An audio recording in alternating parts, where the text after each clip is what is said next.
السلام علیکم دوستو، کیسے ہیں آپ لوگ؟ دوستو، آج کی تازہ ترین خبریں میں آپ سے شیئر کر رہا ہوں۔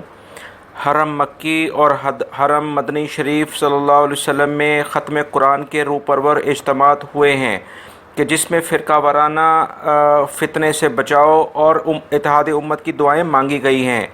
ختم قرآن رمضان المبارک کی 29ویں شب کو ہوا ہے کہ جس میں سعودی عرب کے 13 صوبوں، بڑے شہروں، دیہات اور ملکی اور غیر ملکی لاکھوں فرزندان اسلام نے شرکت کی ہے، اور لاکھوں افراد جو ہے وہ بیرون ملک سے بھی آئے تھے۔ ایک اندازے کے مطابق تقریباً 20 لاکھ افراد نے مسجد الحرام میں نماز تراویح ادا کی ہے۔ غیر ملکی افراد کی کافی بڑی تعداد اپنے ملکوں میں پرائیویٹ کمپنیوں پر ٹیکس اور پھر فیملی ٹیکس لگنے کی وجہ سے چلی گئی ہے، اور مزید بھی بہت سارے لوگ جا رہے ہیں۔ 2017 کی رپورٹ کے مطابق شروع کے 3 ماہ میں 823.1 ارب ریال غیر ملکی افراد نے اپنے ملکوں کو بھیجے تھے، مگر 2018 کے شروع کے 3 ماہ کی رپورٹ جو ابھی آئی ہے اس میں 741.9 ارب ریال غیر ملکی افراد نے اپنے ملکوں میں بھیجے ہیں۔ یوں تقریباً 81 ارب ریال کی کمی دیکھنے میں آئی ہے، جو کہ غیر ملکوں کے یہاں سے جانے کی وجہ سے ہے۔ دوستو، قطر اور سعودی عرب کے درمیان کچھ حالات کشیدہ تھے، جس کے بعد قطری حکام نے کچھ پروپیگنڈا شروع کر دیا کہ سعودی حکومت ان کے جو عوام عمرے کے لیے آتے ہیں اس کے بارے میں کافی غلط فہمیاں پیدا کی گئی تھیں، جس کے بارے میں ابھی ایک تازہ ترین رپورٹ آئی ہے جو میں آپ سے شیئر کرتا ہوں۔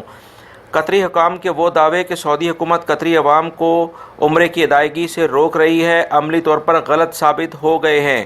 جدہ کے کنگ عبدالعزیز انٹرنیشنل ایئرپورٹ پر قطری زائرین کی آمد کا تانتا بندھا ہوا ہے۔ سعودی حکومت نے انہیں تمام سہولیات فراہم کی ہیں۔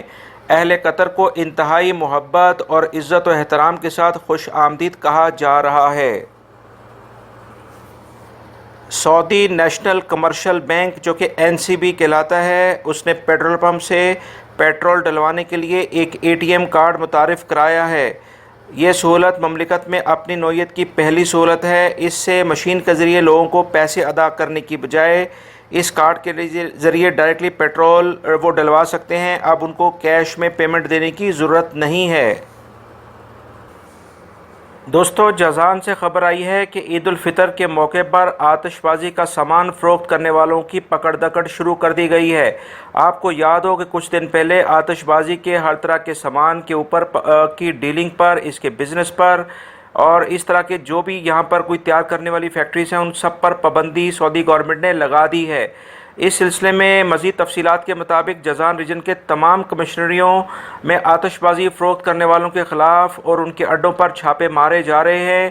جازان پولیس نے خبردار کیا ہے کہ اس حکم کی تعمیل نہ کرنے والا کوئی بھی شخص ملک عزیز کے امن و امان اور استحکام سے کھیلنے کی کوشش کرے گا، لہٰذا ایسے افراد کے خلاف آہنی ہاتھوں سے نپٹا جائے گا۔